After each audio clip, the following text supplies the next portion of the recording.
Do you remember at the end of Xenoblade 2 when Malos says to Rex, "If only I'd met you sooner"? Well, I think it's because despite the way he treated Rex, Malos always had an underlying respect for him that went back as far as when he first met him. And it's because of this reason and more that I actually think he wanted to recruit Rex to his cause. But how do I know this, and why does he want to recruit him in the first place?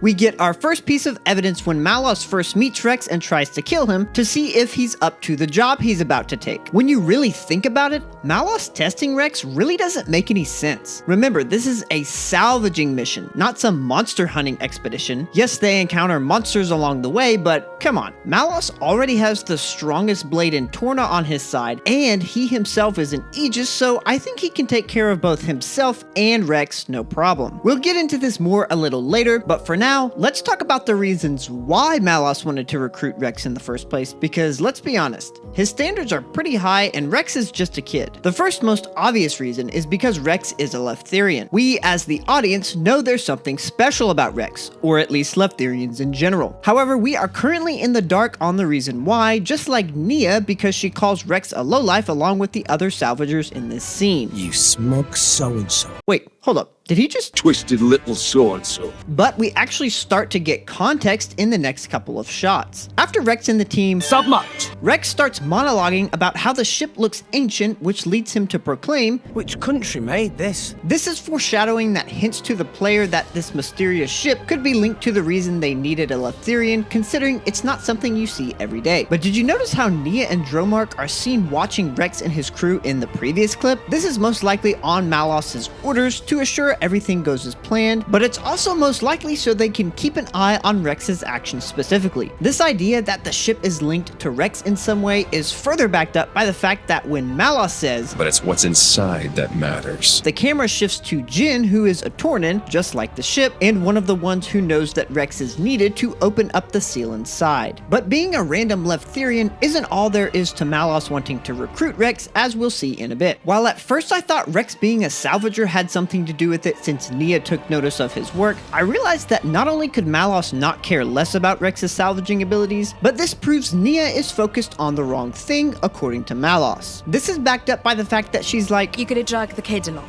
Seriously? to which Malos responds, Guess he thinks you need all the help you can get. which is weird considering Malos is just wasting his breath, which is something he's neglected to do so many other times before. Like, you're telling me he's choosing to pretend like he doesn't know what's going on just to make fun of Nia to have a laugh? I don't think so. This doesn't make any sense, especially considering Nia has no reason to believe anything about this mission is out of place since she hasn't questioned it yet. Therefore, he doesn't need some lie of an explanation just to make her comply. No, I think that even if he would likely never admit it, Malos' subconscious is likely dwelling on Rex as a fighter considering he commented on Nia's fighting abilities. He sees potential in him, which is the second reason he wants to recruit him. This is also evident in the gameplay itself as, if you remember, you can't change the party leader from Rex at this point. While this is obviously done so the player gets used to the basics of fighting without a blade, this could also be seen as a subtle way of showing that Malos and Jin want to see Rex take the lead and do a majority of the fighting to prove himself.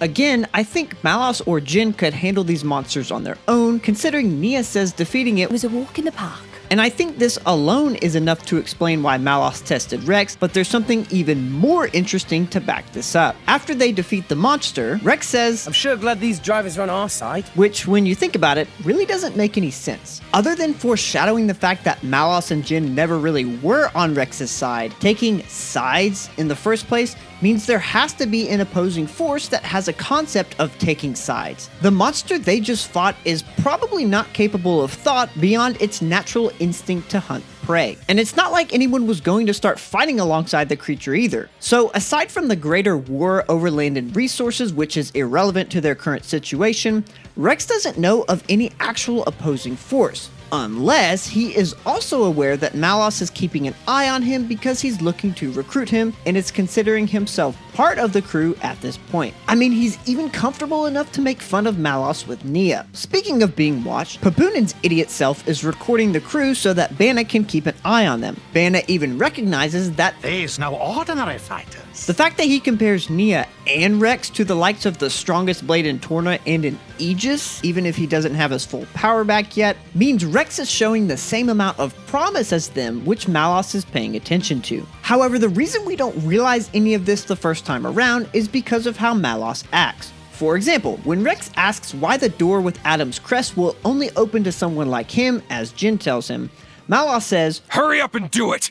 We're not paying you to ask dumb questions. while Rex is naive for assuming everyone who hires him will treat him with respect, there's no sugarcoating the fact that Malos is being an ass here. In fact, he and Jin don't even help Rex figure out how to get the door open, and they make him go first, likely to make sure there aren't any traps in place. What's even more interesting and even ironic is that if they would have taken the lead, they wouldn't have had to kill Rex for touching the crystal. While things might have still turned out the same, there's also a chance that Malos and Jin could have actually convinced Rex to join them with Pyra as his blade. Remember, the attitude of blades conform to their drivers, so while Rex might have not gone along with it, think of this as a frog in boiling water situation. If you put a frog in a pot of boiling water, it's gonna jump out. But if you put it in cool water, then slowly boil it, the frog will boil to death. Rex wouldn't even have been entirely aware of what he was doing until after he did it, especially because he looks up to Malos and Jin at this point. But the line that most supports this idea of Malos initially wanting to recruit Rex comes right after Jin kills him. And that's when Malos says, What a waste of time.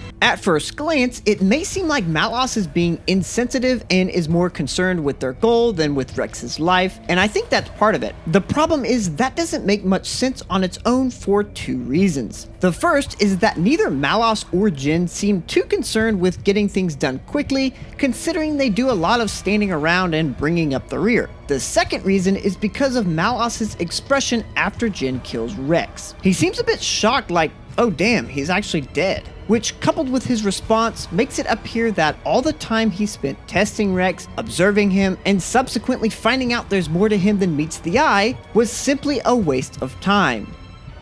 Or he's just being a detestable prick.